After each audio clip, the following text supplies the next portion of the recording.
have Steven and Ethan with me, and for the first episode, we watched the original pilot called The Cage for Star Trek, the original series. A little bit of a background.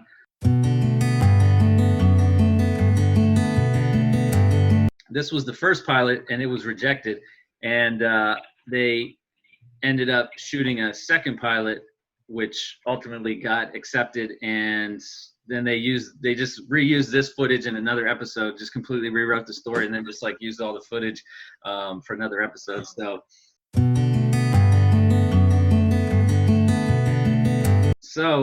what do you guys think of The Cage? Well, so I haven't watched much of the older ones.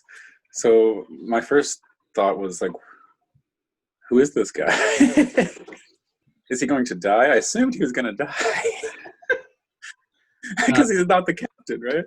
Right. Well, he's not Captain Kirk, but he's Pike. He's the previous captain. So Pike shows up in the movies. He was the old man that came to the bar and told, Captain Kirk, I dare you to do better than your dad. Yeah. So, and then he's also in one of the new series, Discovery, maybe. I think he's in that. Who played the original Pike is actually dead. Steven, thank you for making light of that. It's actually interesting. He died. That actor who played the original Pike died from an on-set explosion mishap. There was an explosion. He was inside a building, and it was supposed to explode out, but the window exploded in, and it messed him up real bad. And then he ended up having an aneurysm like a year later or something. Wait, so the actor that played Pike died on set? Later on. So he ended up, when they rejected the pilot, he got out of his contract and said he didn't want to be in this show. And then he was in some other movie, a couple years later, and that's how he ended up dying. It got real dark quicker than I had expected. It's the sign of the times, Nate. It is. But basically, the next pilot that they filmed was Kirk. So they really just kind of got rid of Pike after this until he shows up in the movie, and a couple other. The actor quit, so they just used the whole different character for the new actor. Other than being confused as to who that guy was, you probably knew who Spock was. I did. I knew who Spock was, and I haven't watched. I remember I went to this preschool when I was, preschool age, and they were all into Star Trek, the original Star Trek. We used to watch them, and I was into them then, but I was probably 5 or 6. Did you see the original movies? Yes, but I don't remember them. I may as well not have seen them. Yeah. Do you have anything to share with the group, Steven? No, you were asking Ethan about all the stuff that he knows. You weren't asking me about anything. I'm sorry. What's your thoughts? I know you used to watch the original series, I believe, because Mom and Dad used to watch it, and then we'd have to watch it. Yeah, no, I watched the newer ones, the Voyager, what was Archer's Enterprise. I've seen some of the movies, but all the old stuff, I don't think I've ever seen other than 5, 6, 7 years old, watching them with Mom and Dad. What bothers me is that I found it kind of unrealistic that the guy didn't even consider it. It's in typical Captain Pike fashion. He turns it down immediately.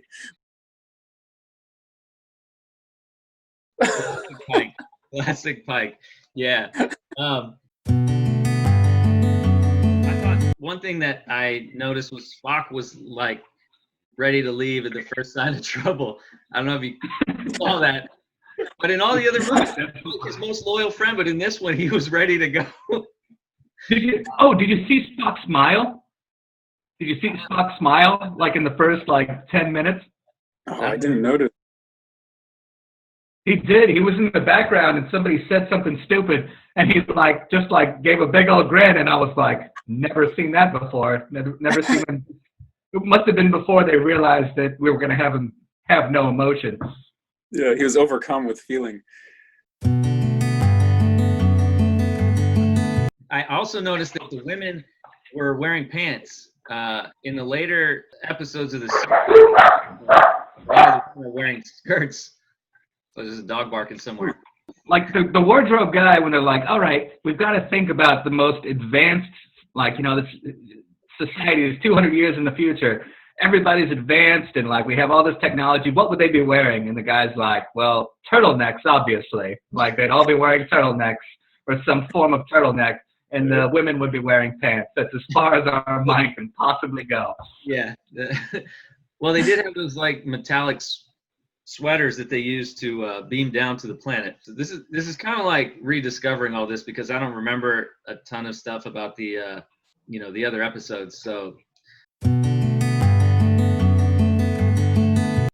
philosophically, it was still pretty good. I liked it. It was fun. It was like kind of like Matrix-esque theme. Yeah, the idea of whether or not happy fantasy is better than a mediocre reality. The horrible truth. Yeah. Yes. I thought it was kind of funny that like the lady at the end who actually ended up being like horribly mutilated. She's like, they didn't know how to put me back together. They didn't know what a woman looked like. And it was like, well, obviously they don't have hunchbacks. They have all this technology.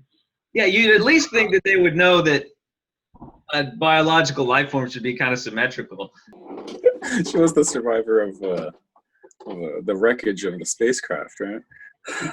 Yeah. So she was probably pretty mangled in the crash. But I mean, if they could do anything to get her back together, well, why can't they fix her now too? Like now they got a bunch of humans. They got like 6 humans standing around. What I thought was great too was that it was like, well, obviously she can't come back on the spaceship with us. She's so ugly. Like, yeah. She can't live in a normal society with good-looking people. She's a monster. And the doctor was different. The doctor was not. The doctor was more like some old bartender or like the boxing coach as opposed to, Yeah, well, I was like, oh, I want to go to the doctor and have him bring me a martini. Like, Here, tell me about your problem, sir. Here, let's have three or four fingers worth of vodka. That'll open you up. It's like, oh, nice. Typically what I go to the doctor for is problems with my drinking. And one for the doctor. Yeah, one for the doctor, too. How about a smoke? Yeah. Make sure you always pick light cigarettes. Those are the ones that are good for you. 9 out of 10 pregnant women approve. Recessed filter. I'm happy to have a reason to watch the old ones because I had kind of written them off like, I don't know. Yeah, it's good to see, where everything comes from. And there's a lot of good philosophy and lessons and everything. It's kind of like a rougher version of how Star Trek The Next Generation was. And it's a really good foundation for when, you watch the original movies because they had a lot more character to them, I think, than the old show. And the original movies were some, like, as far as Star Trek movies go, they were some of the better ones, weren't they? Yeah, for sure. This episode did have some interesting philosophical elements. It's fun. Yeah, I think that was part of why it got rejected. From what I was reading, was that it was too brainy, I guess, or too intellectual. Which so that's why maybe some of the later episodes you see where Kirk is just like fighting a lizard monster with a rock for 30 minutes. They decided to take it down a notch, all these eggheads like we have a spaceship that can travel billions of miles through space. Let's set up Captain Kirk with a rock and a lizard man on a lone planet and have them fight to the death.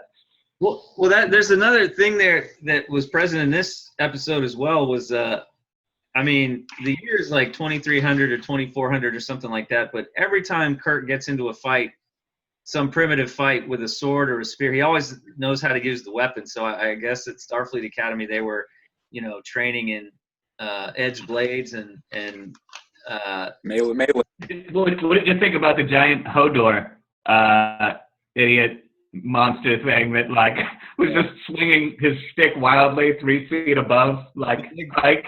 The And big Pike white would hit him with the. Genghis Khan. Was that supposed to be a flashback to the actual fight that he was on whatever Because planet? he said I was here 2 weeks ago. He said I was Yeah. here 2 weeks ago, and I did this fight. And they're like, but last time you weren't here. To the lady.